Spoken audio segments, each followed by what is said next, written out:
रोकड़ प्रवाह विवरण तीनों क्रियाओं से मिलाकर तैयार किया जाता है। वास्तविक रूप में रोकड़ प्रवाह विवरण तभी पूरा होगा जब तीनों क्रियाविधियों को एक साथ सम्मिलित किया गया है तथा अंत में रोकड़ की वृद्धि या कमी का पता चलता है। और जब तीनों एक्टिविटीज के रिजल्ट को आप एक साथ एग्जाइ कर लेंगे, उन्हें कंसोलिडेटेड कर लेंगे, उन्हें एकीकृत कर लेंगे, तब आपको पता चलेगा कि व्यापार में कितनी रोकड़ में वृद्धि या कमी हुई। और इसके बाद जब आप उसमें opening cash and cash equivalent को जोड़ देंगे उस वृद्धि या कमी में, तो वो closing cash and cash equivalent के इक्वल होना चाहिए। तो आइए बात करते हैं एक रोकड़ प्रवाह विवरण का प्रारूप किस तरीके से होगा। कैश फ्लो स्टेटमेंट, पहली activity cash flow from operating activity, और बिल्कुल वो ही सारी मदें हैं जो आपने ऑपरेटिंग एक्टिविटी में सीखी है। सबसे पहले नेट प्रॉफिट या लॉस लेंगे जो कि बिफोर टैक्स होगा, और फिर इसमें उन मदों को जोड़ेंगे जो कि ऑपरेटिंग में गलत तरीके से घटी हुई है, जो या तो रोकड़ में खर्च नहीं होती है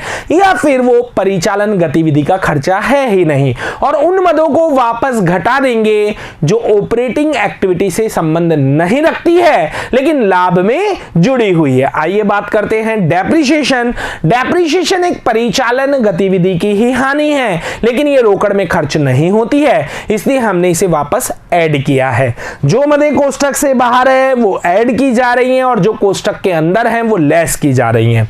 गुडविल रिटर्न ऑफ अमूर्त परिसंपत्ति को आपने कम किया। गुडविल पहले साल 20,000 थी, दूसरे साल 15,000 हो गई, तो ख्याति का कम होना यह नहीं माना जा सकता कि संपत्ति को बेचा गया है, क्योंकि गुडविल सिंगल नहीं बिक सकती है, वो पूरे व्यापार को बेचने पर ही बिकती है। यदि गुडविल कम हो रही है या और कोई अमूर्त संपत्ति कम हो रही है तो इसका मतलब है आपने उसे लाभ हानि खाते से चार्ज कर लिया है। इसका मतलब ये जो नेट प्रॉफिट आपने यहां पर लिखा है इसमें से गुडविल घटी हुई है, जबकि घटी हुई नहीं होनी चाहिए, इसलिए इसे वापस जोड़ देंगे। ट्रांसफर टू रिजर्व, अगर आपका जनरल रिजर्व या कोई और रिजर्व बढ़ रहा है तो इसका मतलब आपने उसे पीएनएल से पैसा निकालकर रिजर्व में डाला है, इसका मतलब वो भी रिजर्व में से घटा हुआ है, जबकि एक परिचालन गतिविधि का खर्चा या कुछ भी व्यवहार नहीं है, इसलिए इसे वापस जोड़ा जाएगा।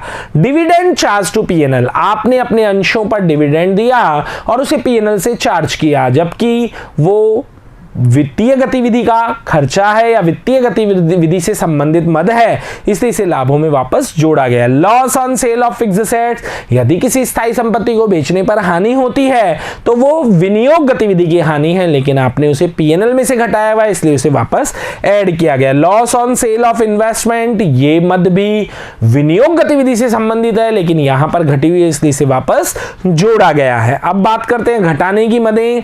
यदि आपको कोई डिविडेंड हुआ है तो वो विनियोग गतिविधि से संबंधित मद है, लेकिन वो यहां पर इस प्रॉफिट में जुड़ा हुआ है, इसलिए आपको लेस करना होगा। Profit on sale of fixed assets, यदि कोई संपत्ति को बेचने से लाभ हुआ है तो वो यहां पर ऐड है, जबकि वो यहां पर शामिल ना होकर विनियोग गतिविधि में जाना चाहिए, तो उसे भी लेस किया है। Profit on sale of investment, same treatment है, विनियोग गतिविधि से संबंधित है लेकिन यहां पर ऐड है, इसलिए लेस किया है। ये सारे समायोजन करने के बाद इस प्रॉफिट में जब हम इसे जोड़ लेंगे तो ये हो जाएगा operating profit before working capital change. अब बात करते हैं वर्किंग कैपिटल को किस तरह से आप लेंगे। तो करंट असेट्स और करंट लायबिलिटीज को लेना है, लेकिन किसे छोड़ना है?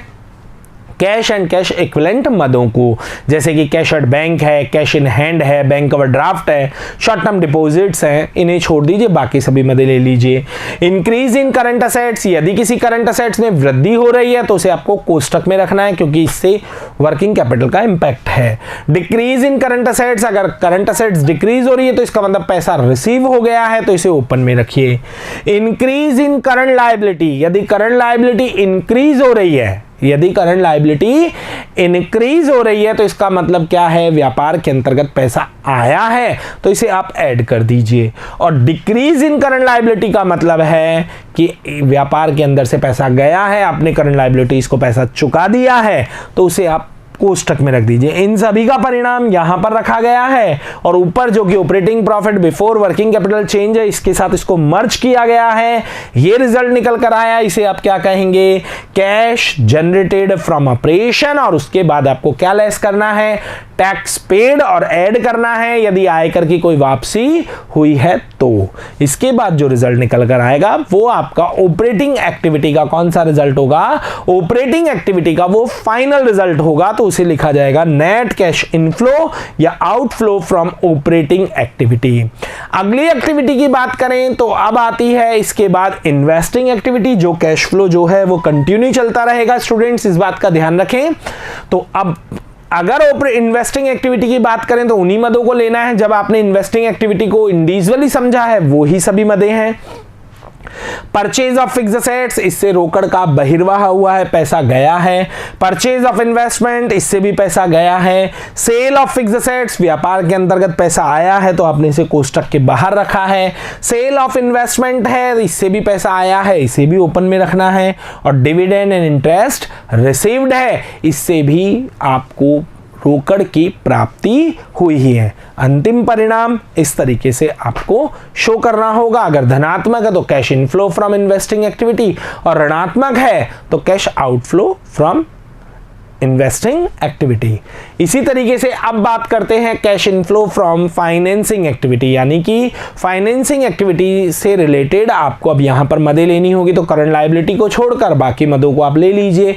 तो issue of equity shares, issue of preference share, issue of debenture, ये इनफ्लो की मदे हैं। Redemption of debenture, redemption of preference share या फिर इक्विटी शेयर्स का बायबैक जो है, ये कौन सी मद है, ये मद है आपके आउटफ्लो की। तो यहां पर हमने मदों को लिखा है। Issue of share and debenture, ये ओपन में रखेंगे क्योंकि इससे रोकड़ की प्राप्ति हो रही है। Redemption of share and debenture, इससे पैसा जा रहा है इसलिए हमने इसे कोष्टक में रखा है। लोन टेकन, लोन लिया है तो इसको हमने खुले में रखा है। लोन पेड, इससे पैसा गया है। Buy back of equity share, इससे भी व्यापार में रोकड़ का बहिर्वाह होगा। और डिविडेंड इंटरेस्ट पेड, बार बार कह रहा हूं अगर लाभांश या ब्याज की प्राप्ति हो तो वो विनियोग गतिविधि है, लेकिन लाभांश या ब्याज का भुगतान करें तो वो वित्तीय गतिविधि है। अब सबसे इंपॉर्टेंट बात जो आपको समझनी है, ये फाइनेंसिंग एक्टिविटी का इनफ्लो या आउटफ्लो हमने रिजल्ट लिख दिया है।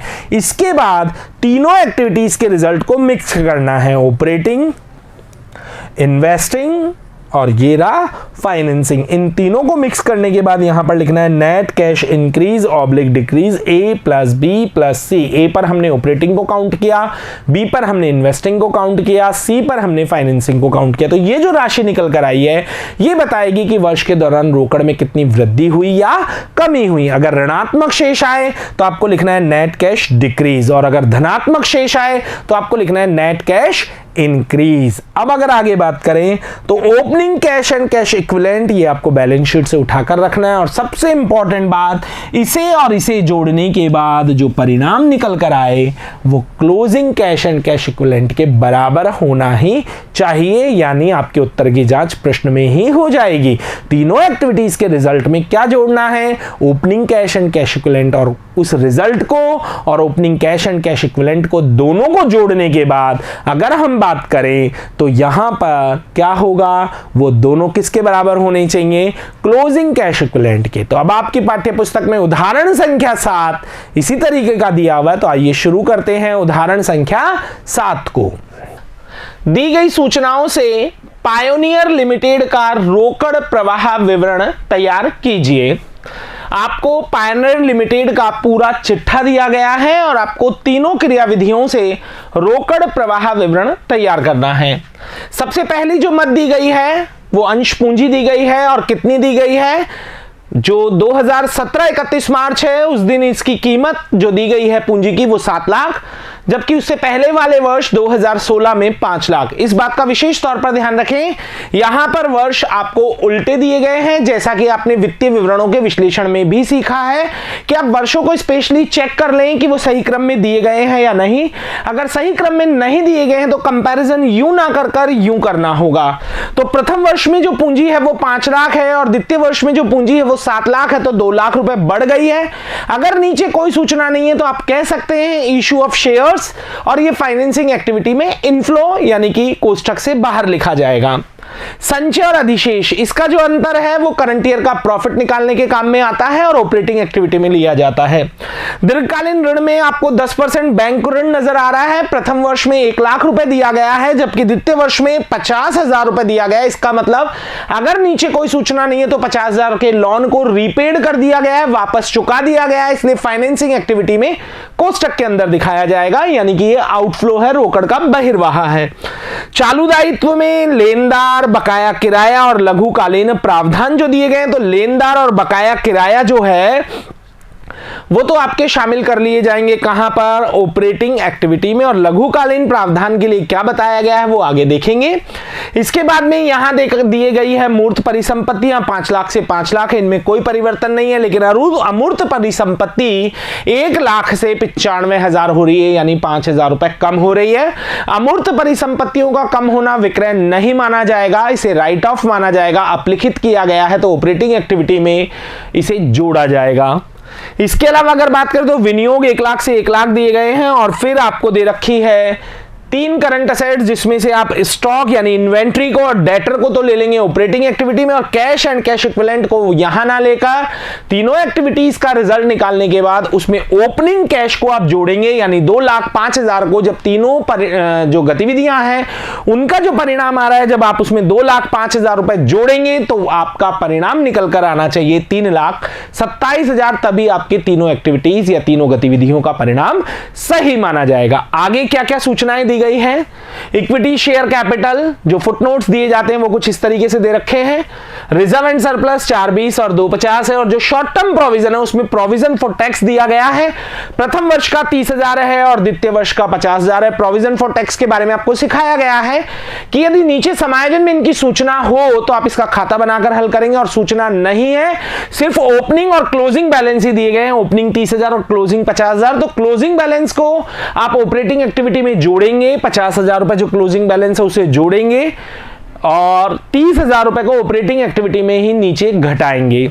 आगे बात करें, इक्विपमेंट 2 लाख से 230 है, यानी 30,000 से बढ़ रहा है। अगर सूचना नहीं है तो 30,000 का इक्विपमेंट आपने खरीदा है जो कि इन्वेस्टिंग एक्टिविटी में आएगा। फर्नीचर 3 लाख से 270 है, घट रहा है। इसके 2 कारण हो सकते हैं, या तो फर्नीचर बेचा गया है या फिर फर्नीचर पर मूल्यह्रास लगा है, वो सूचनाओं पर निर्भर करता है। इंटेंजिबल असेट्स में पेटेंट है जो कि कम हुआ है, वो हम डिस्कस कर चुके हैं। और कैश एंड कैश इक्विवेलेंट में आपको कैश भी दे रखा है और बैंक बैलेंस भी दे रखा है, लेकिन आपको तो टोटल से मतलब है। अब सूचनाएं पढ़ते हैं। वर्ष के दौरान 80,000 रुपए का उपकरण खरीदा गया है, यानी कि आपको ये जो इक्विपमेंट है इसका कंपैरिजन नहीं करना होगा, बल्कि इसका खाता बनाकर सूचना निकालनी होगी।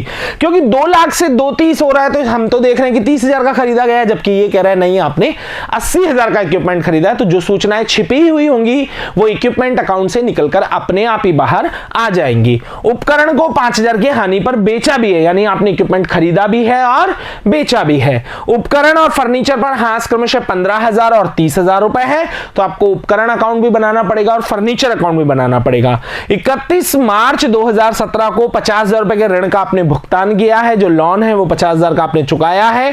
वर्ष 15-16 में 50,000 रुपए का प्रस्तावित लाभांश था। ऊपर दे रखा है प्रोविजन फॉर टैक्स, लेकिन नीचे सूचना दे रखी है प्रस्तावित लाभांश की। इसका मतलब टैक्स का खाता नहीं बनेगा। टैक्स की अगर बात करें तो वो जो ओपनिंग बैलेंस है वो आपने चुकाया है तो उसको तो लेस करेंगे, और जो क्लोजिंग बैलेंस है उसे लाभ हानि खाते से चार्ज किया है उसे आप वापस ऐड करेंगे। लेकिन अगर डिविडेंड का ऊपर खाता नहीं है और नीचे दे रखा है कि 50,000 रुपए का लाभांश प्रस्तावित था, तो इतनी की इतनी राशि को तो आप ऑपरेटिंग में जोड़ेंगे क्योंकि लाभ हानि खाते से घटाई गई है, और ये 50,000 रुपए ले जाकर आप वित्तीय गतिविधि यानी फाइनेंसिंग में से घटाएंगे क्योंकि ये खर्चा वास्तविक रूप में फाइनेंसिंग का है। तो ये तो पक्का हुआ कि प्रोविजन फॉर टैक्स और प्रपोज्ड डिविडेंड अकाउंट नहीं बनाने हैं।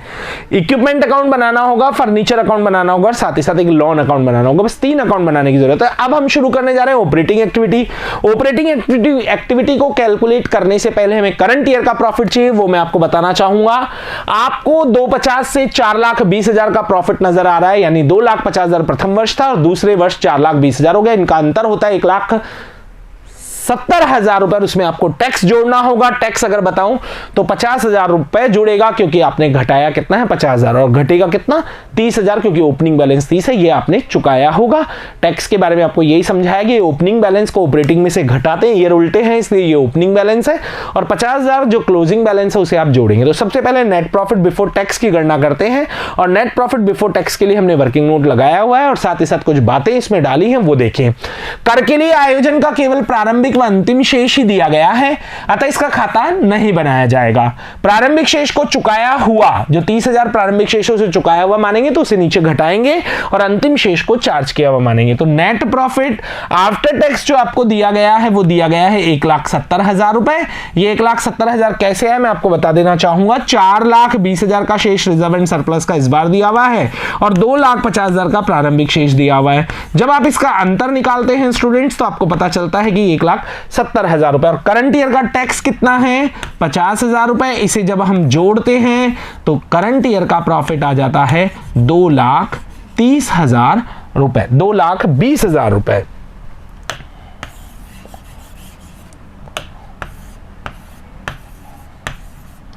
तो सबसे पहले ऑपरेटिंग एक्टिविटी को शुरू करने से पहले हमें नेट प्रॉफिट बिफोर टैक्स निकालना होता है, जो हम निकाल चुके हैं। कैश फ्लो का स्टेटमेंट मैं आपको समझा चुका हूं पहले से ही। तो यहां पर हम नेट प्रॉफिट बिफोर टैक्सेशन लिख देंगे 2,20,000 रुपए।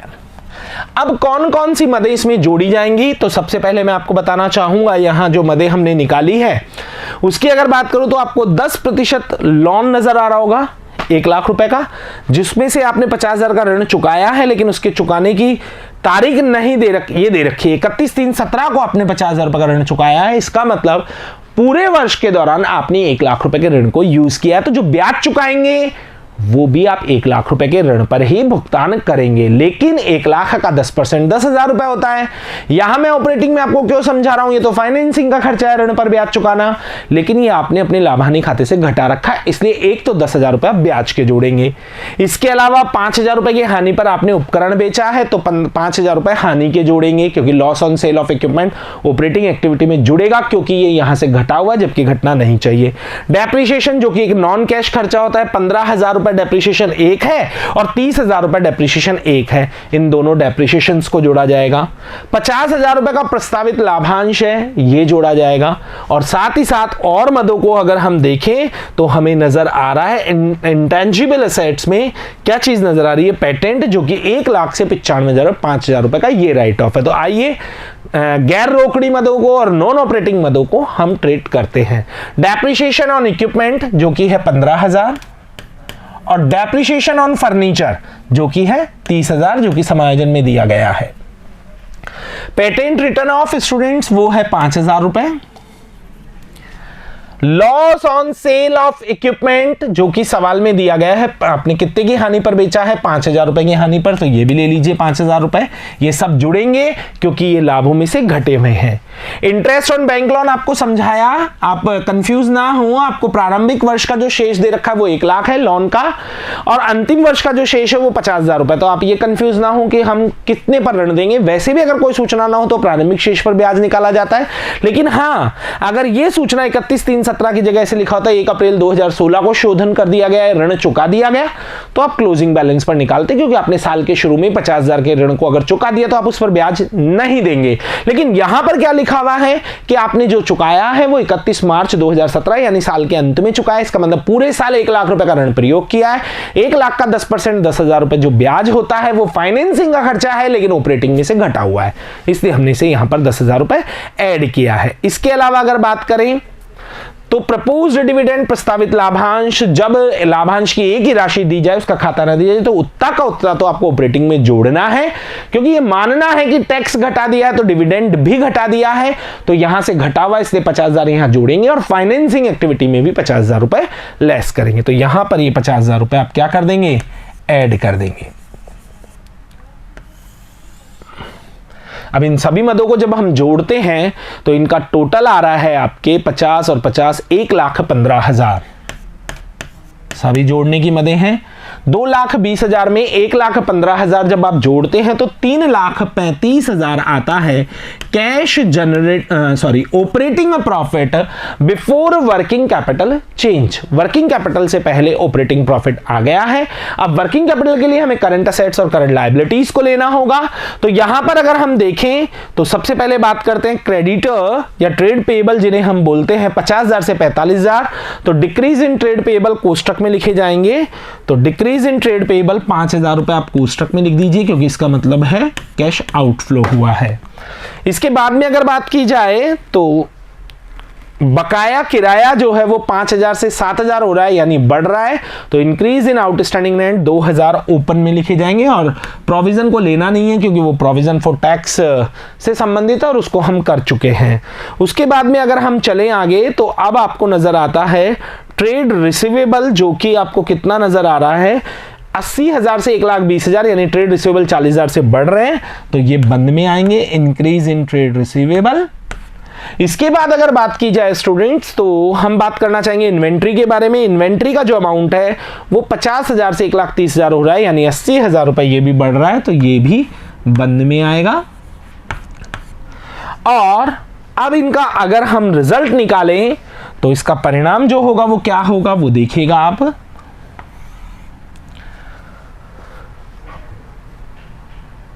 $1,25,000 माइनस 2,000 1,23,000 रुपए नेगेटिव में इसका रिजल्ट आ रहा है। 3,35,000 में से 1,23,000 रुपए आप लेस करें क्योंकि नेगेटिव रिजल्ट है।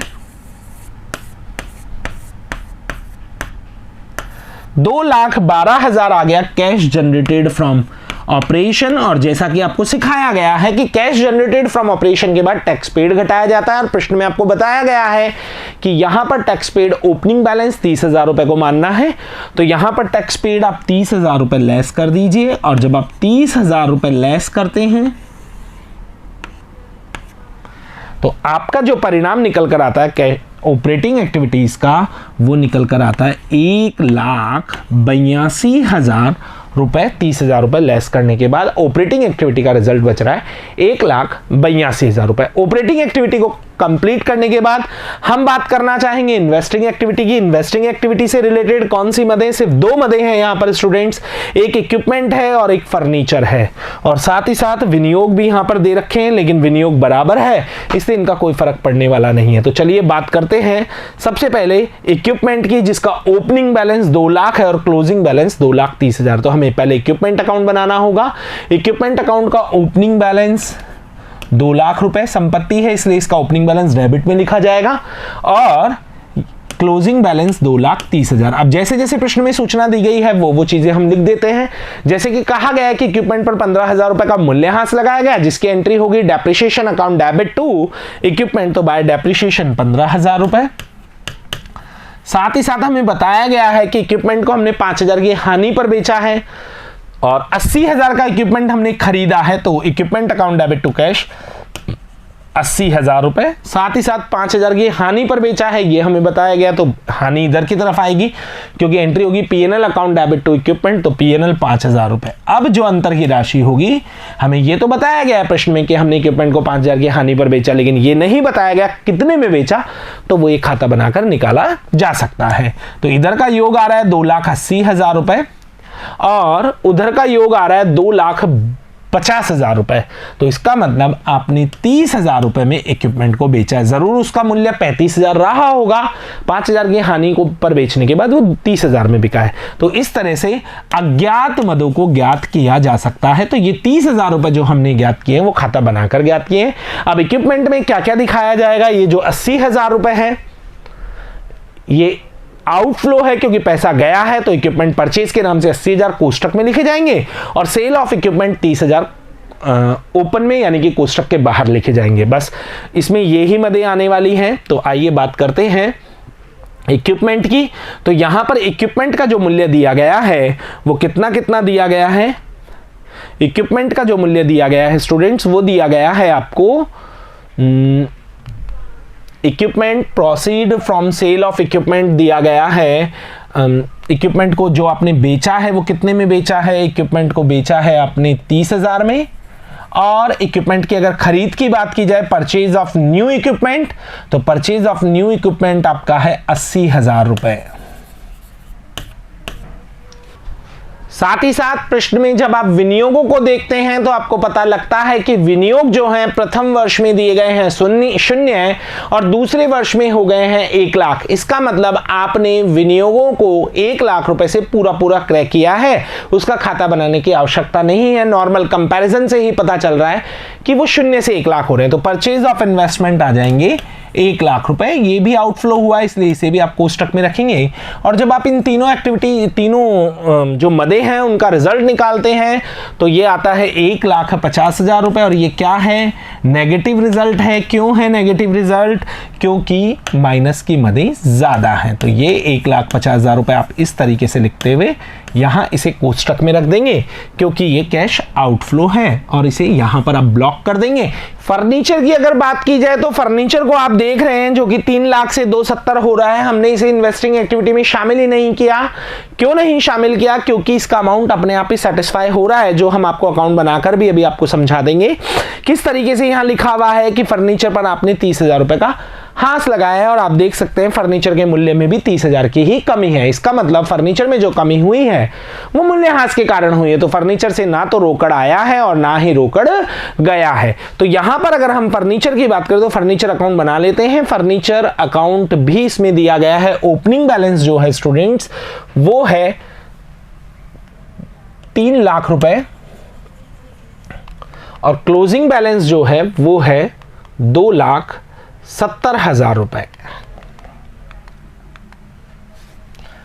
डेप्रिसिएशन जैसा प्रश्न में दिया गया है 30,000 रुपए, इसलिए इसे इन्वेस्टिंग एक्टिविटी में हमने शामिल नहीं किया है, क्योंकि ना तो इससे रोकड़ अंतर प्रवाह हुआ है और ना ही रोकड़ बहिर्वाह।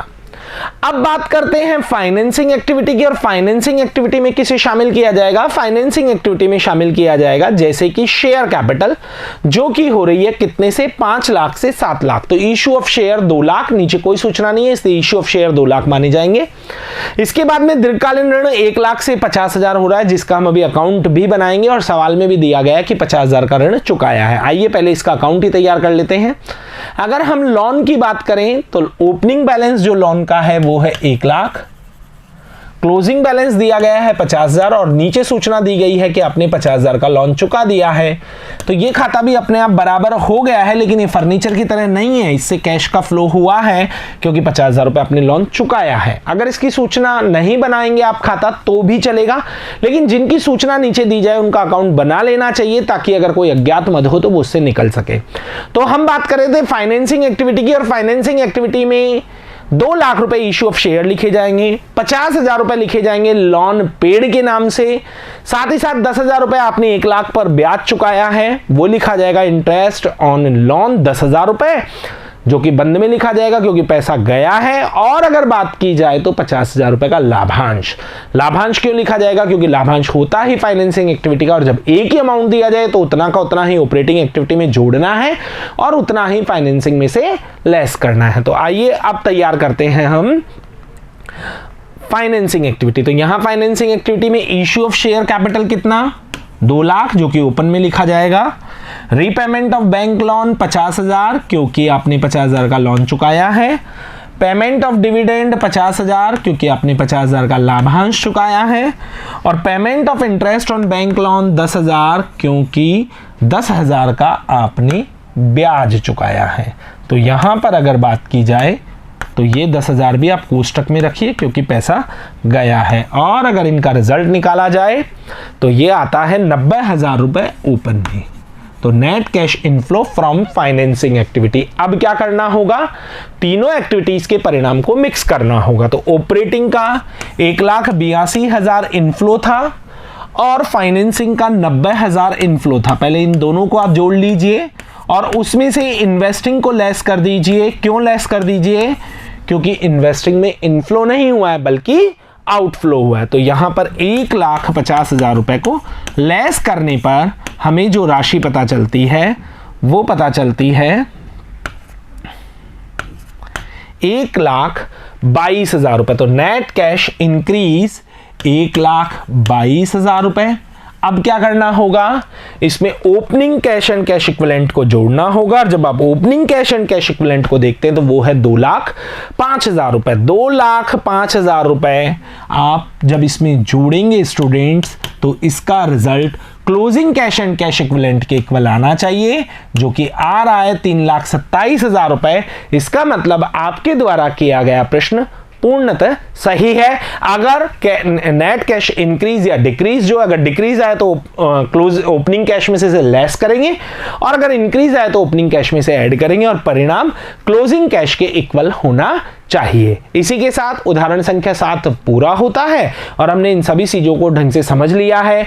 तीनों गतिविधियों के साथ रोकड़ प्रवाह विवरण किस तरीके से बनाया जाता है उसका हमने एक एग्जाम्पल देख लिया है। आगे के पार्ट में हम बचे हुए एग्जाम्पल्स के बारे में बात करेंगे। तब तक के लिए धन्यवाद।